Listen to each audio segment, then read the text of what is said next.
Hi everyone, welcome back to రమార్స్.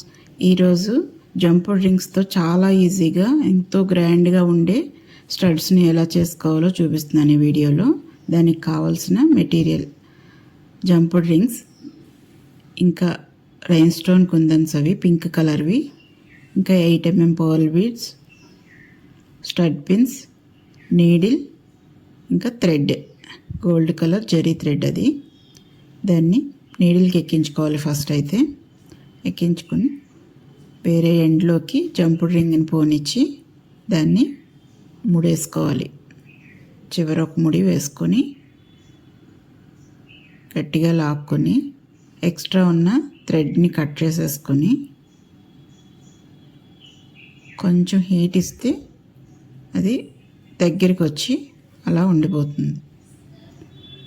తర్వాత ఇంకొక జంపుడ్ రింగ్ని ఎక్కించుకొని ఆల్రెడీ ఎక్కించుకొని ముడేసుకున్న జంపుడ్ రింగ్లోకి మళ్ళీ నీడిల్ని పోనివ్వాలి.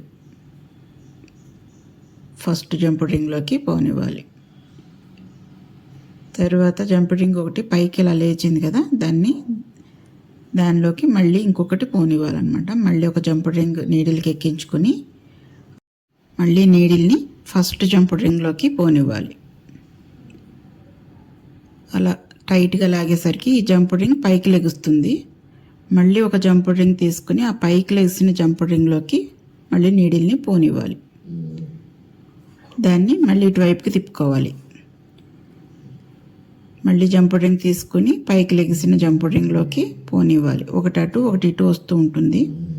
ఇదే ప్రాసెస్ మొత్తం ఇంతే ఉంటుంది. అలాగే ఎక్కించుకుంటూ ఉండాలి.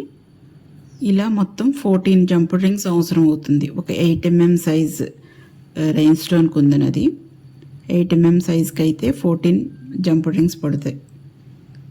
చాలా ఈజీ మెథడ్ అండి. జస్ట్ జంపుడ్ రింగ్ తీసుకోవటం, ఎదరు దానిలోకి మళ్ళీ పోనివ్వటం. చాలా ఈజీ అల్లికి ఇది. ఇలా మొత్తం 14 అల్లుకున్నాక మనం దాన్ని రౌండ్గా మనం రైన్ స్టోన్ కుందనికి పెట్టుకోవాలి. అలా రౌండ్ తిప్పుకొని ఫస్ట్ ఉన్న జంపుడ్ రింగ్కి లాస్ట్లో ఉన్న జంపుడ్ రింగ్లకి రెండిట్లో కలిపి నీడిల్ని పోనివ్వాలి. అలా రౌండ్ అయిపోతుంది. మళ్ళీ అటువైపు తిప్పుకొని ఎదురున్న థ్రెడ్లోకి పోనిచ్చి నాట్ వేసుకోవాలి. టైట్గా లాక్కొని అప్పుడు రైన్ స్టోన్ కుందని సెంటర్లో పెట్టుకొని ఇటు నుంచి అటువైపుకి పోనీయాలి. జంపుడ్ రింగ్లోకి పోనిచ్చి మళ్ళీ రైన్ స్టోన్ కుందన్లోకి పోనివ్వాలి. అలా చుట్టూరు ప్రతి అవసరం లేదు, పక్క పక్కనున్న కొన్ని జంపుడ్ రింగ్స్లోకి పోనిస్తూ అలాగే రైన్ స్టోన్ కుందన్లోకి వెళ్తే ఎక్కువ స్ట్రాంగ్గా ఉంటుందని అంతే. అలా స్ట్రాంగ్గా దాన్ని చుట్టూ అల్లుకొని చివరిలో ఒక నాట్ వేసుకోవటమే. నేను ఇదే మెథడ్లో ఇంకొక పర్ల్ బీడ్స్తో కూడా చేశాను. అవి కూడా 8mm సైజే. దానివల్ల దానికి కూడా నేను 14 రింగ్స్ తీసుకున్నాను. మనం సైజుని బట్టి రింగ్స్ తీసుకుంటూ ఉండాలంతే. మిగిలినంతా సేమ్ ప్రాసెస్. లాస్ట్లో ఎదురున్న థ్రెడ్లోకి పోనిచ్చి నాటేసుకుని టైట్గా లాక్కుని కొంచెం ఉంచుకుని కట్ చేసేసి దానికి మనం కొంచెం హీట్ ఇస్తే అది ఇంకెక్కువ స్ట్రాంగ్గా ఉంటుంది, ఊడిపోకుండా. దీనికి కింద మనం ఒక చివర ఒక స్టడ్ పిన్ తీసుకొని గ్లూతో అంటించుకుంటే స్టడ్స్ కింద తయారైపోతాయి.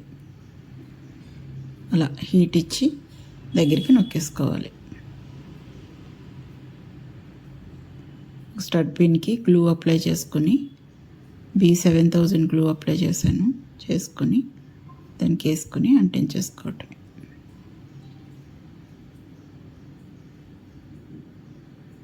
చాలా ఈజీగా ఎంతో గ్రాండ్గా ఉండి స్టడ్స్ తయారైపోయండి. ఇలాగే నేను పర్ల్ బీడ్స్తో కూడా చేశాను. సేమ్ అలాగే 14 అల్లుకున్నాక దాన్ని రౌండ్ తిప్పుకొని సేమ్ ఇందాకలాగే 14 సరిపోతున్నాయో లేదో పర్ల్ బీడ్ అలా పెట్టుకొని చూసుకోవాలి. ఈ చిన్నవి అయితే మనకి 12 కానీ 13 కానీ రింగ్స్ సరిపోతాయి. ఇది 8mm కనుక 14 వేసాను. అలాగే రౌండ్ తిప్పుకొని ఫస్ట్ దానిలోకి లాస్ట్ దానిలోకి మళ్ళీ నీడిల్ పోనిచ్చి తర్వాత ఒక నాట్ వేసుకోవాలి. ఎదురున్న థ్రెడ్ తోటి అలా నాట్ వేసుకొని పర్ల్ బీడ్ని ఎక్కించుకోవాలి ఆ థ్రెడ్కి. తర్వాత అటు నుంచి ఇటువైపుకి వచ్చిన థ్రెడ్ ఉంది కదా, ఈ థ్రెడ్ని మళ్ళీ ఇటువైపు ఎక్కడైతే జంపుడ్ రింగ్ ఉందో ఆ రింగ్లోకి పోనీయాలి. పోనిచ్చి మళ్ళీ సేమ్ అలానే అదే హోల్లోంచి అటువైపుకి నీడిల్ని పోనిచ్చి టైట్గా లాక్కోవాలి థ్రెడ్ని. మళ్ళీ ఇటు పక్కనున్న జంపుడ్ రింగ్లోకి నీడిల్ని పోనిచ్చి మళ్ళీ అదే హోల్లోకి మళ్ళీ అటువైపు అలా 2-3 టైమ్స్ చేసుకుని లాస్ట్లో ఒక నాట్ వేసేసుకుంటే అయిపోతుంది. నాట్ వేసుకుని టైట్గా లాక్కొని ఎక్స్ట్రా ఉన్నది కొంచెం ఉంచుకొని కట్ చేసేసుకోవాలి. దానికి కొంచెం హీట్ ఇస్తే అలా ఉండిపోతుంది. స్టడ్ పిన్కి గ్లూ అప్లై చేసుకొని పర్ల్ బీడ్కి అంటించుకోవాలి. అంతేనండి, ఎంతో గ్రాండ్గా ఉండే స్టడ్స్ తయారైపోయాయి. Thank you for watching. Next వీడియోలో మళ్ళీ కలుద్దాం.